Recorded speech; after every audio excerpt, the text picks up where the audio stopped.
About something that is bigger and broader than just your basic little garden variety business cycle recession here. It feels to me like we're in the middle of a potentially more than decade-long period of slow growth, of financial turmoil, of the financial system getting reworked and maybe blown up. Well, you know, I don't think it gets. Oh, I'm sorry. That's okay. I can just add one. I'll try and keep it short. In terms of history shows that, you know, after a financial crisis that we went into, you're expecting to see, first of all, a very sharp recession, which we went through. 5.1% peak to trough is pretty lousy, and the recovery is basically a bout of subpar growth, which is what we have been expecting. Unfortunately, it looks like it's going to be even weaker than that.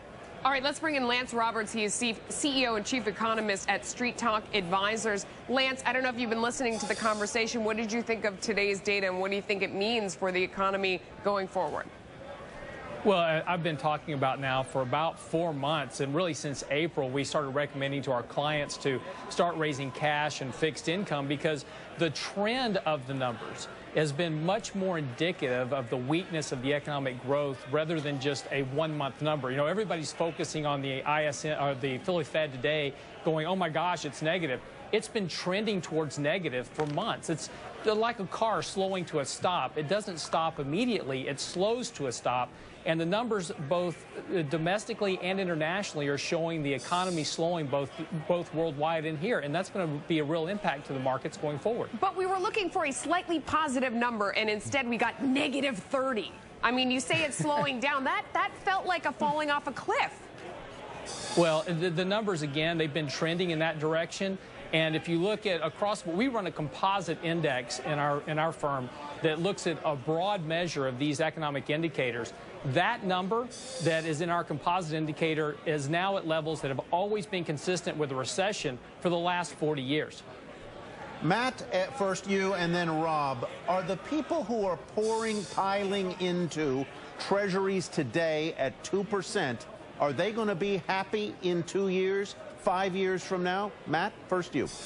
I think there's a crisis of confidence right now in the short term that I think can improve potentially if we get some political changes. I think you need to find companies that are growing organically without the help of the government. We feel in the next 2 to 3 years that, frankly, in the short term, that these stocks will outperform because they're paying you to own them and they have more consistency.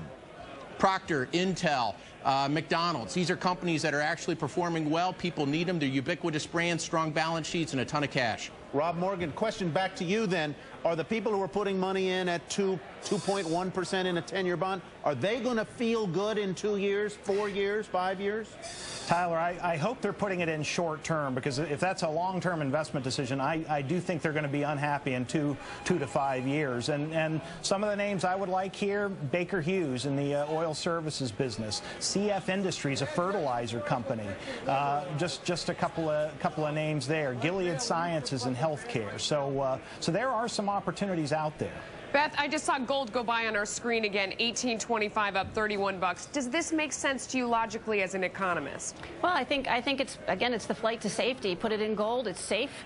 It's one of the things when the economies, world economies, start to tank, where's the safe, what's considered safe asset is going to be gold. The other factor is the hedge for inflation. It also covers that as well. So in a sense, this is, you know, what would be considered a safe haven. However, the prices are going very higher and higher, and so it could turn around and people could be stung. Lance, what do you think about that?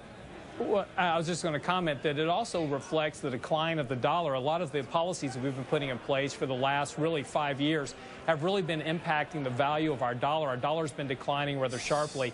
But with gold itself, it is a psychological move right now and has now gone into a parabolic move, which is a dangerous spike higher. In other words, there will be a correction in gold prices. So we've actually been recommending to clients to reduce exposure to gold on this rally, wait for an opportunity to add it back into a portfolio.